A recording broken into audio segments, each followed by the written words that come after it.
मुंबई कुलाबा सत्र न्यायालयात पोलिसांच्या तावडीतून पळून गेलेल्या सराईत आरोपीला विरारच्या पोलिसांनी अटक केली आहे. अँथोनी जोसेफ वय वर्ष 47 असे अटक आरोपीचे नाव असून त्याच्यावर मुंबईतील MRA मार्ग पोलीस ठाण्यात खुनाचा प्रयत्न कलम 307 अंतर्गत आणि बेकायदा शस्त्र बाळगल्याप्रकरणी गुन्हा दाखल आहे. या गंभीर गुन्ह्यात तो आर्थर रोड कारागृहात होता.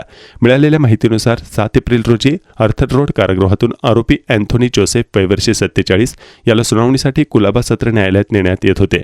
मात्र दुपारी 3च्या सुमारास न्यायालयाच्या आवारात पोलिसांची नजर चुकवून आणि हाताला झटका देऊन जोसेफ हा पळून गेला होता. त्याचा शोध कुलाबा पोलिसांकडून सुरू होता. पळून आलेला जोसेफ विरार पश्चिम येथील बोळिंज पोलीस ठाण्याच्या हद्दीत वावरत होता. गुरुवारी सकाळी 10च्या सुमारास वसई विरार महापालिकेच्या प्रभाग समिती A कार्यालयासमोर एका स्टॉलवर चहा पिण्यासाठी तो गेला होता. मात्र चहा प्यायल्यानंतर त्याने पैसे देण्यास नकार दिला. यावरून त्या ठिकाणी वाद सुरू झाला. याच दरम्यान गस्तीवर असलेले बीट मार्शल दिनेश सानप आणि सुरक्षा रक्षक अक्षय देसाई यांनी गर्दी पाहून त्यांना विचारपूस केली असता जोसेफ ओढवाओढवीची उत्तरे देऊ लागला. त्यामुळे त्याच्यावर संशय आल्याने पोलिसांनी त्याला ताब्यात घेऊन पोलीस ठाण्यात आणले. वरिष्ठ पोलीस निरीक्षक प्रकाश कावळे आणि पोलीस उपनिरीक्षक नवनाथ कदम यांनी त्याला विश्वासात घेऊन सखोल चौकशी केली. सुरुवातीला नाव आणि पत्ता लपवणाऱ्या जोसेफने अखेर आपण कुलाबा न्यायालयातून पळून गेल्याची कबुली दिली असल्याची माहिती परिमंडळ 3चे पोलीस उपायुक्त सुहास पावचे यांनी दिली. यावेळी सराईत आरोपीला पकडणाऱ्या बीट मार्शल आणि सुरक्षा रक्षक यांचे विशेष कौतुक करण्यात आले आहे. या आरोपीवर 20 गुन्हे दाखल असून अटक करण्यात आलेला आरोपी हा सराईत गुन्हेगार असून घरफोडी, चोरी तसेच पोस्को अंतर्गत गुन्हा असून कुलाबा, वडाळा, शिवडी, LT मार्ग, MRA मार्ग अशा ठिकाणी 2007 पासून ते आत्तापर्यंत 20 गुन्हे दाखल करण्यात आले आहे.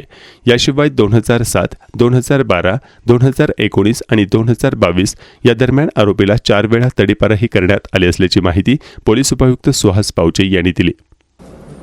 आत्तापर्यंत जी आम्ही माहिती प्राप्त केलेली आहे त्याच्याप्रमाणे 7 तारखेला दुपारी साधारण 3च्या आसपास जो कुलाबा कोर्टामधनं जो तो पळाला होता, त्यानंतर त्यांनी एक टॅक्सी करून तो ग्रीन कॉटन परिसरामध्ये त्याचा एक मित्र राहतो त्या मित्राकडे गेला होता.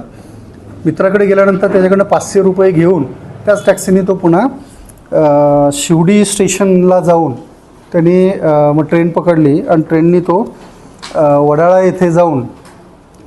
येथे उतरला. वडाळ्यावरून त्यांनी तिथे एका बारमध्ये काही खाणंपिणं केलं आणि पैसे देण्यासाठी मग त्यांनी तिथल्या कोणी वेटर किंवा मॅनेजर असेल त्यांच्या फोनवरनं बायकोशी संपर्क केला. बायकोकडनं त्यांनी त्याच्याच फोनपेवरती 1000 रुपये मागून घेतले आणि तेच त्याच्याकडनं कॅश घेऊन त्याचं बिल दिल्यानंतर तो तिथून साधारणतः ट्रेननेच तो नवी मुंबईला गेला. नवी मुंबईवरून पुन्हा तो ठाण्याला आला आणि ठाण्याला आल्यानंतर तो गणेशपुरीला त्याचा एक मित्र राहतो. रात्री 2 वाजता साधारण त्याच्या मित्राकडे गेला आणि रात्री तिथं मुक्काम करून त्याच्या मित्राच्या बाईकवरतीच तो काल दुपारच्या आसपास साधारणतः तो विरार फाट्या इथे त्या मित्राने सोडलं त्याला आणि तिथून तो इथे विरार स्टेशन परिसरामध्ये येऊन फिरत होता रात्री.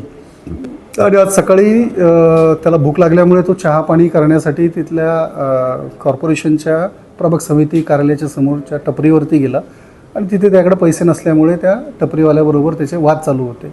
आणि त्याच वेळेस आमचे बीट मार्शल जे आहे त्या परिसरातनं जात असताना त्यांना ते लक्षात आलं आणि त्यांनी त्याला ताब्यात घेऊन इथे पोलीस स्टेशनला. हा मुळात चोरी, घरफोडी करणारा सराईत गुन्हेगार आहे. याच्यावरती लहान मुलांमध्ये म्हणजे पोक्सो अंतर्गत देखील गुन्हे आहेत आणि शरीराविरुद्धचे म्हणजे 307 सारखे सुद्धा गंभीर असे गुन्हे याच्यावरती दाखल आहेत.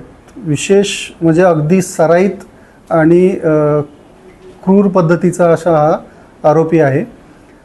या आरोपीचं विशेषतः म्हणजे या आरोपीला 2007 पासून आत्तापर्यंत साधारणतः याच्यावरती 18 गुन्हे दाखल आहेत.